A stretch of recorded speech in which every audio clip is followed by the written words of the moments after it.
We already talked about the discrepancies between the exit polls and the reported results in some key states in the 2016 presidential election that were outside of the margin of error, which is unusual to say the least.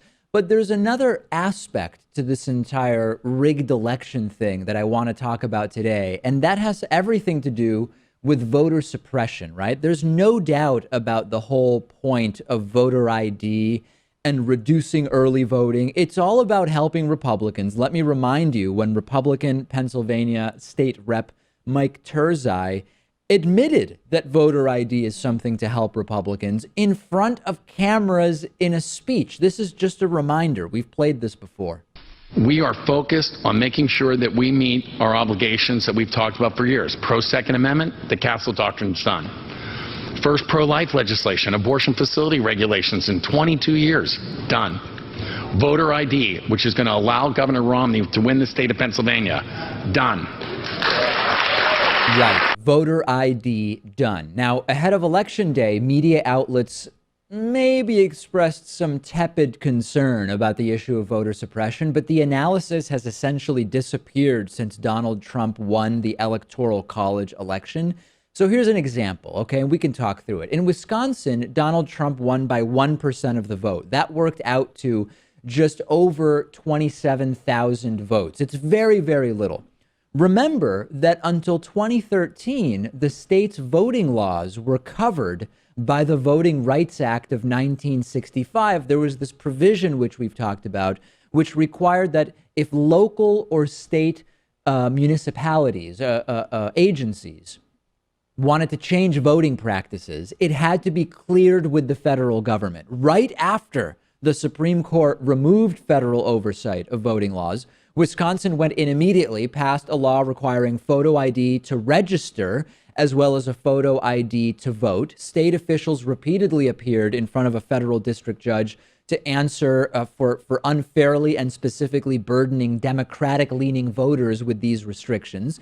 And look at the impact. Democratic-leaning Milwaukee saw a 41,000 voter reduction in turnout. The city elections chief was asked about what caused this and said it was mostly because of the new voting obstacles. 27,000 vote win for Donald Trump, 41,000 vote drop in turnout. And estimates show that nearly 300,000 voters did not have the photo ID necessary under this new voting regime. Now, Pat, people will say, but David, it's free IDs. Just get the free ID.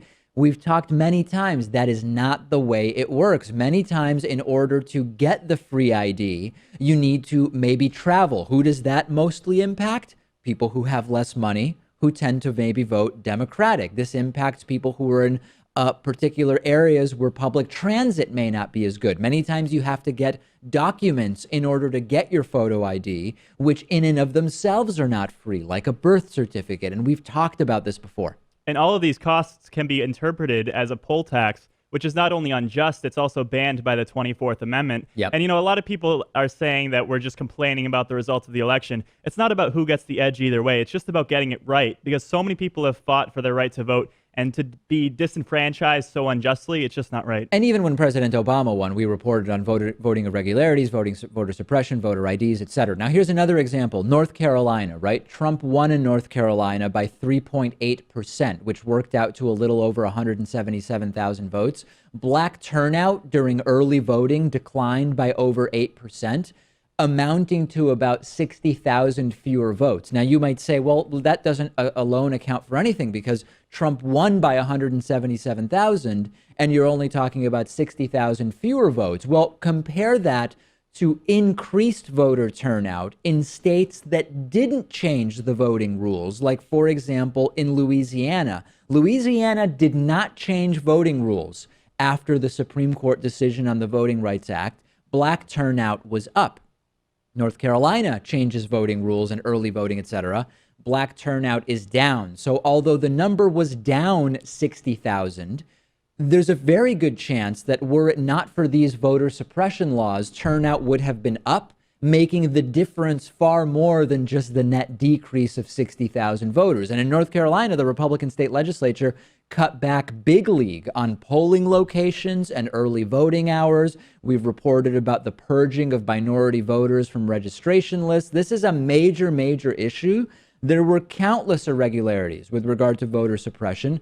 And recently with these voter ID requirements. And of course, in the background of all of this is my story from last week about these outside of the margin of error variances, discrepancies between the exit polls and the reported results. So we are going to stay on top of every aspect of this story.